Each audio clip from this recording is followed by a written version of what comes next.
So I received a box from DUDV2,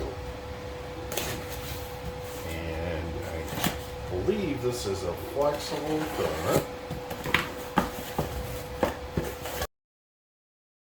Open here. Okay, what do we got here? What do we have? How to make a model flexible. Okay, so this is STTPU. And we're going to give it a shot. So this filament it will get softer when you add water to it. I ran it in the dryer, so I let that run for a little bit before I started printing. I ran standard bamboo settings. I selected generic TPU, and only thing I changed was the temperature of the filament. I created a profile for the filament so I didn't run it too hot. So for a test, I printed 2 of these coasters. Now we have to use it.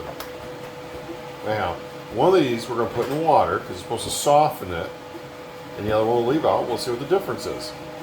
The thing I did notice is that normally when you do 2 TPU prints on one plate, you get strings between them.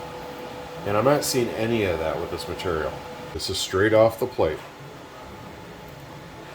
Look at that. That print, very awesome. And you can see there's no stringing at all. The instructions on the little card were not the clearest, so I went to the website and it says sock in water for 1 to 2 hours for new hardness of 65A. Well, I assumed it said soaked. So I soaked this one overnight, and it is definitely more flexible than the one that wasn't soaked. So that's nice. But it also tells me that this filament's going to be very hygroscopic. And one of the things it says is, not to run it in the machine warm or hot. So dry it, let it cool down, then run it. Couple close-ups. That's the finish off of it. Prints exceptionally well. Now I printed these at 0.2 layer height. No special finishing. No nothing, just normal 0.2 layer height. Now this is, you see the little nose there, what I don't like about the nose. Setup is, I did run it in a dryer because this is so hygroscopic, and my humidity in the house right now is running 50, which is on that borderline of being bad. I'm supposed to keep this stuff around 20. My conclusion is the STTPU prints clean, very clean in the bamboos. I didn't have to do any real changes to my TPU settings other than the temperature of the spool.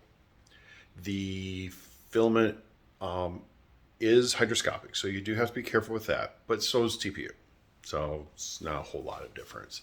I would definitely buy this when I'm in the market for TPU.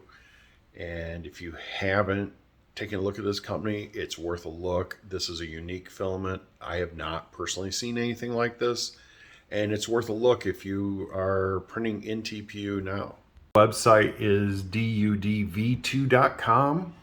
Under the filament section at the bottom is STTPU. They also have PETG, some exotic stuff, some rainbows and other things. So it's definitely worth checking out. And they say here free shipping or $50.